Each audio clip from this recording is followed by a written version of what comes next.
Impatiently, he cleared the other two shelves of all they held, mainly old clothes and shoes, removed them as he had done with the middle one, and unlocked the sliding door at the back of the closet. The elephants were forgotten. He stood on the threshold of a secret passage. Its deep darkness was total, but something about its spelunker acoustics foretold, clearing its throat hollowly. Great things. And he hurried to his own quarters to fetch a couple of flashlights and a petameter. As he was returning, Oleg arrived. He carried a tulip. His soft blonde locks had been cut since his last visit to the palace. And the young prince thought, yes, I knew he would be different. But when Oleg knitted his golden brows and bent close to hear about the discovery, the young prince knew by the downy warmth of that crimson ear and by the vivacious nod greeting the proposed investigation that no change had occurred in his dear bedfellow.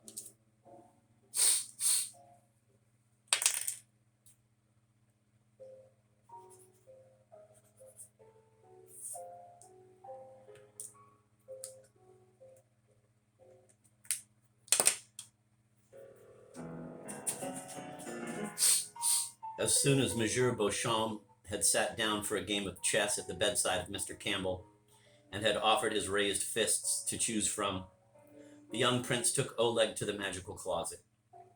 The wary, silent, green-carpeted steps of an escalier de robe led to a stone-paved underground passage.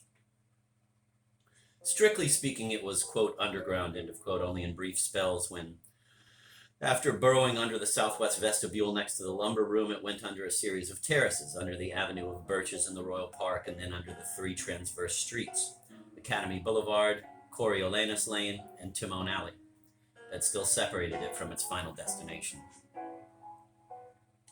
Otherwise, in its angular and cryptic course, it adapted itself to the various structures which it followed, here availing itself of a bulwark to fit in its side like a pencil in the pencil hold of a pocket diary.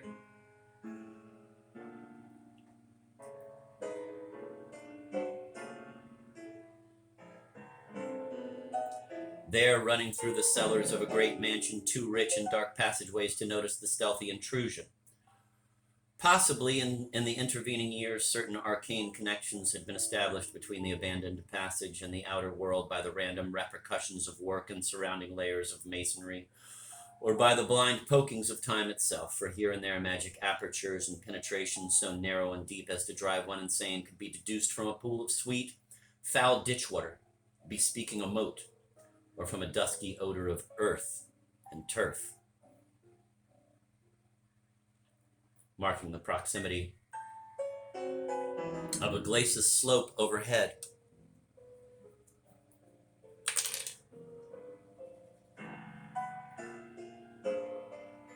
And at one point, where the passage crept through the basement of a huge ducal villa, with hothouses famous for their collections of desert flora, a light spread of sand momentarily changed the sound of one's tread. Oleg walked in front, his shapely buttocks encased in tight indigo cotton moved alertly, in his own erect radiance, rather than his flambeau, seemed to illume with leaps of light the low ceiling and crowding walls.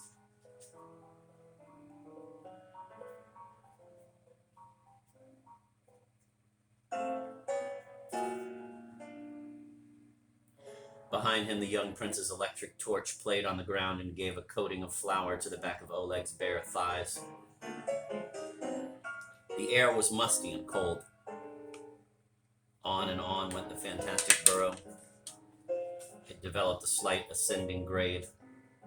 The petameter had topped off 1,888 yards when at last they reached the end. The magic key of the lumber room closet slipped with gratifying ease into the keyhole of a green door confronting them, and would have accomplished the act promised by its smooth entrance, had not a burst of strange sounds coming from behind the door caused our explorers to pause. Two terrible voices, a man's and a woman's, now rising to a passionate pitch, now sinking to raucous undertones. were exchanging insults in Gutnish as spoken by the fisher folk of western Zimbla. An abominable threat made the woman shriek out in fright. Sudden silence ensued, presently broken by the man's murmuring some brief phrase of casual approval. Quote, "Perfect, my dear," end of quote, or, quote, "couldn't be better," end of quote. That was more eerie than anything that had come before. Without consulting each other, the young prince and his friend veered in absurd panic and, with the pedometer beating wildly, raced back the way they had come. "Oof," said Oleg once the last shelf had been replaced. "You're all chalky behind," said the young prince as they swung upstairs. They found Beauchamp and Campbell ending their game in a draw. It was near dinner time. The two lads were told to wash their hands. The recent thrill of adventure had been superseded already by another sort of excitement. They locked themselves up. The tap ran unheeded. Both were in a manly state and moaning like doves. This detailed recollection, whose structure and maculation have taken some time to describe in this note,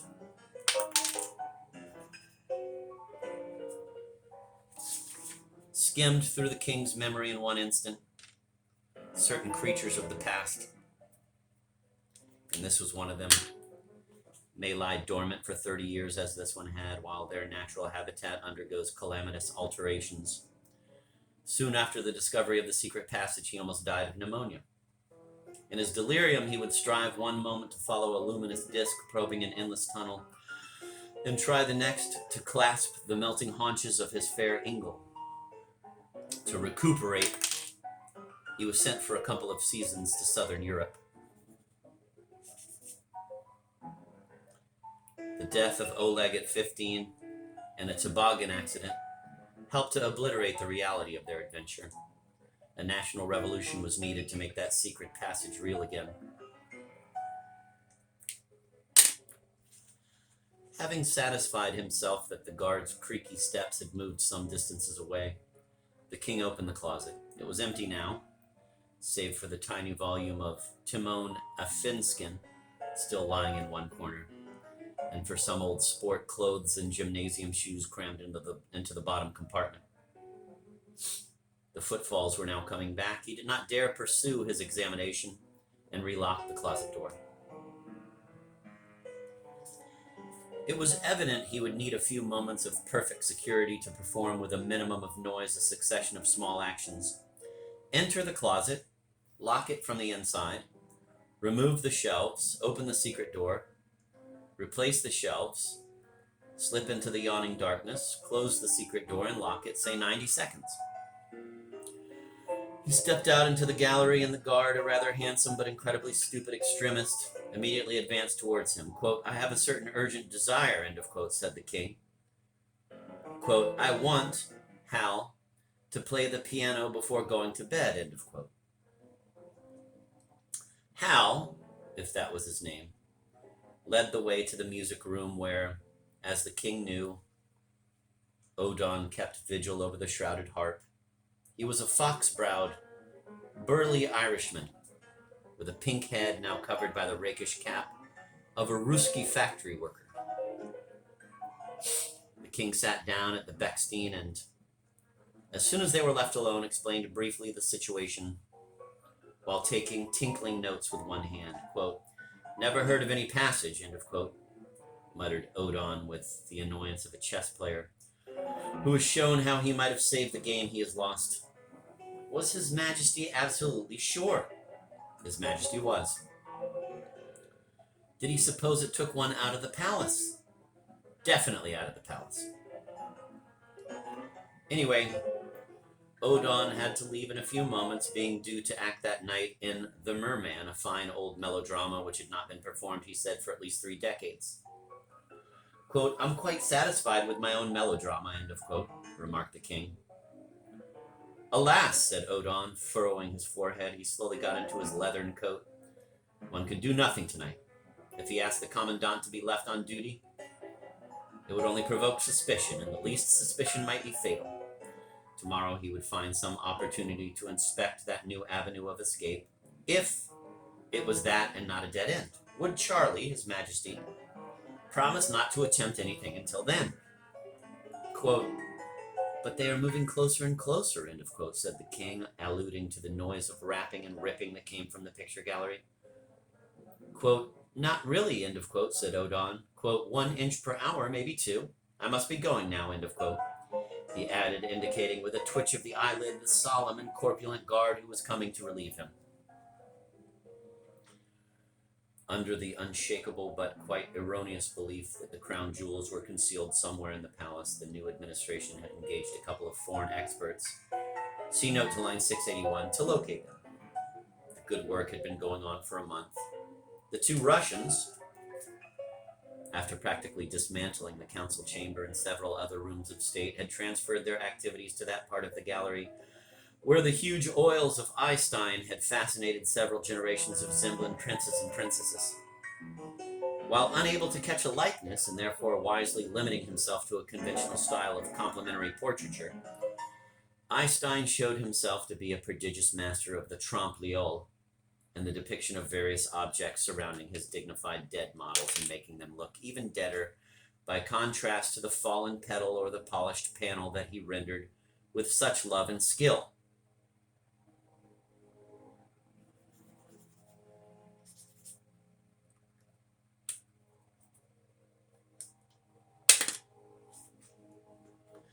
But in some of those portraits, Eystein had also resorted to a weird form of trickery. Among his decorations of wood or wool, gold or velvet, he would insert one which was really made of the material elsewhere imitated by paint. This device, which was apparently meant to enhance the effect of his tactile and tonal values, had, however, something ignoble about it, and disclosed not only an essential flaw in Eystein's talent, but the basic fact that reality is neither the subject nor the object of true art, which creates its own special reality having nothing to do with the average, quote, reality, end of quote, perceived by the communal eye. But to return to our technicians, whose tapping is approaching along the gallery toward the bend where the king and Odon stand ready to part. At this spot hung a portrait representing a former keeper of the treasure, decrepit Count Colonel, who was painted with fingers resting lightly on an embossed and emblazoned box whose side, facing the spectator, consisted of an inset oblong made of real bronze, while upon the shaded top of the box, drawn in perspective, the artist had pictured a plate with the beautifully executed, twin-lobed, brain-like, halved kernel of a walnut.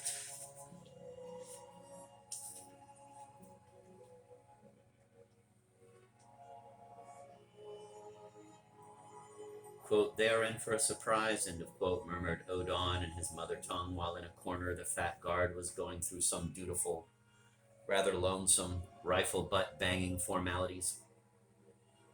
The 2 Soviet professionals could be excused for assuming they would find a real receptacle behind the real metal. At the present moment, they were about to decide whether to pry out the plaque or take down the picture, but we can anticipate a little and assure the reader that the receptacle, an oblong hole in the wall, was there all right. It contained nothing, however, except the broken bits of a nutshell.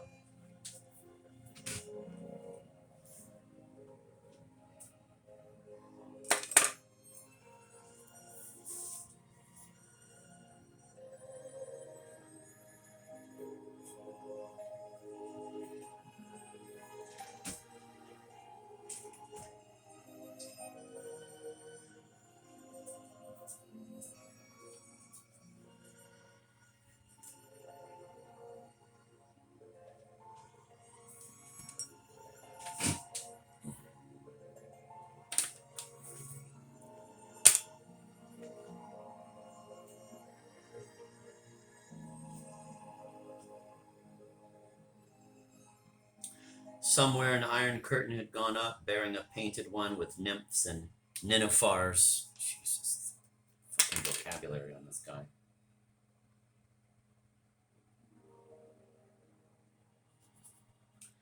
I shall bring you your flute tomorrow, cried Odon meaningfully in the vernacular, and smiled and waved, already bemisted, already receding into the remoteness of his Thespian world.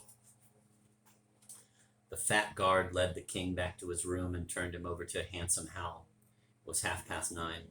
The king went to bed. The valet, a moody rascal, brought him his usual milk and cognac nightcap and took away his slippers and dressing gown. The man was practically out of the room when the king commanded him to put out the light, upon which an arm re-entered and a gloved hand found and turned the switch. Distant lightning still throbbed now and then in the window. The king finished his drink in the dark and replaced the empty tumbler on the night table, where it knocked with a subdued ring against a steel flashlight, prepared by the thoughtful authorities in case electricity failed, as it lately did now and then. He could not sleep. Turning his head, he watched the line of light under the door. Presently it was gently opened, and his handsome young jailer peeked in.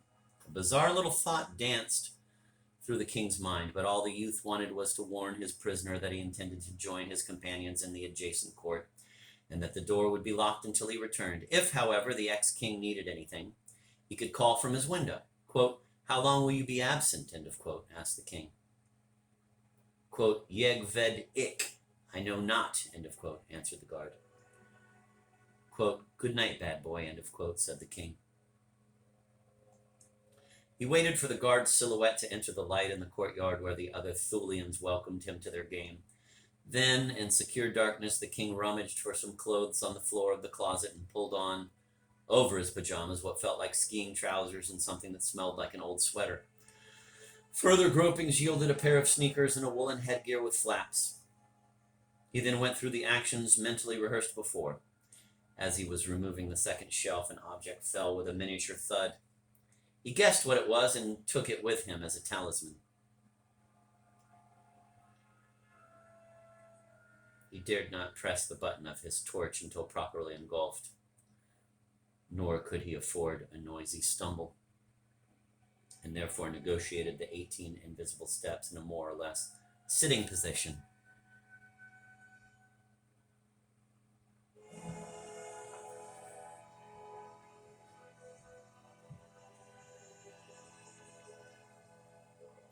Like a timid novice bum scraping down the lichened rocks of Mount Kron.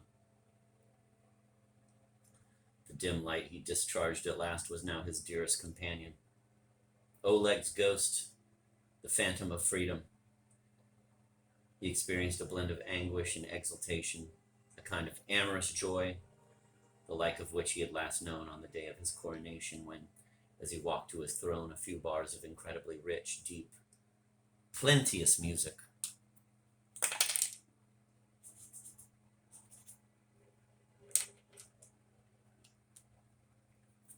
whose authorship and physical source he was never able to ascertain, struck his ear, and he inhaled the hair oil of the pretty page who had bent to brush a rose petal off the footstool. And by the light of his torch, the king now saw that he was hideously garbed in bright red.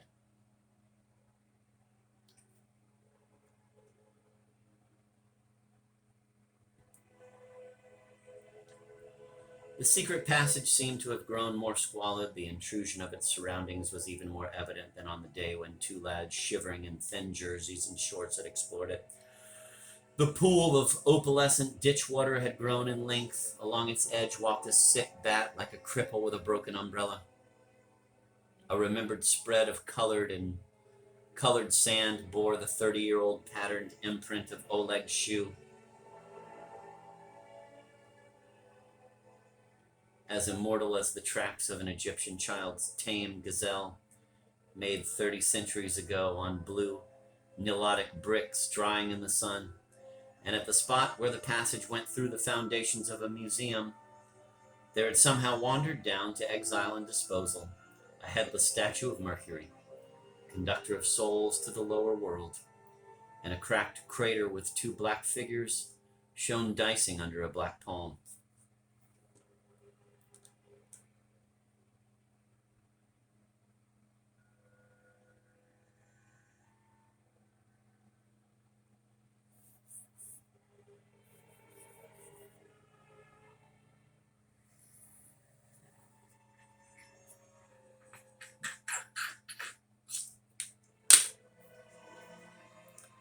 The last bend of the passage, ending in the green door, contained an accumulation of loose boards across which the fugitive stepped not without stumbling.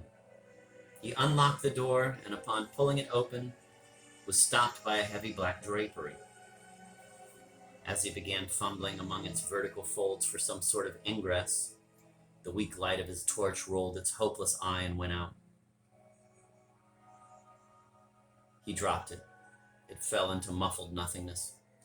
The king thrust both arms into the deep folds of the chocolate-smelling cloth, and, despite the uncertainty and the danger of the moment, was, as it were, physically reminded by his own movement of the comical, at first controlled, then frantic undulations of a theatrical curtain through which a nervous actor tries vainly to pass. This grotesque sensation. Sorry, I don't have any information about that. Okay, Google, stop. This grotesque sensation at this diabolical instant solved the mystery of the passage even before he wriggled at last through the drapery into the dimly lit, dimly cluttered lumbarcomer, which had once been Iris Act's dressing room in the Royal Theatre. It still was what it had become after her death. A dusty hole of a room communicating with a kind of hall whither performers would sometimes wander during rehearsals. Pieces of mythological scenery leaning against the wall half concealed a large, dusty, velvet-framed photograph of King Thurgis, bushy mustache, pince nez, nettles, as he was at the time when the mile-long corridor provided an extravagant means for his trysts with Iris.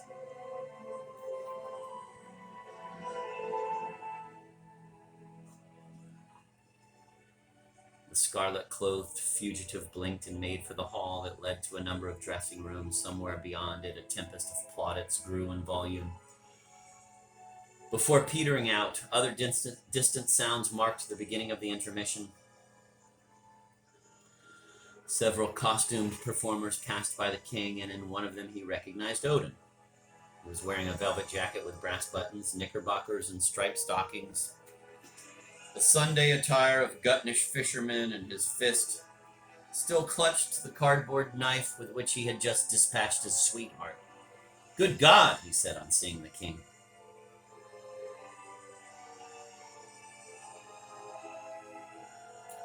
Plucking a couple of cloaks from a heap of fantastic raiments, Odin pushed the king toward a staircase leading to the street. Simultaneously, there was a commotion among a group of people smoking on the landing. An old intriguer, who by dint of fawning on various extremist officials had obtained the post of scenic director, suddenly pointed a vibrating finger at the king, but being afflicted with a bad stammer could not utter the words of indignant recognition which were making his dentures clack. The king tried to pull the front flap of his cap over his face and almost lost his footing at the bottom of the narrow stairs. Outside it was raining. A puddle reflected his scarlet silhouette. Several vehicles stood in a transverse lane. It was there that Odin usually left his racing car. For one dreadful second, he thought it was gone, but then recalled with exquisite relief that he had parked it that night in an adjacent alley. See the interesting note to line 149.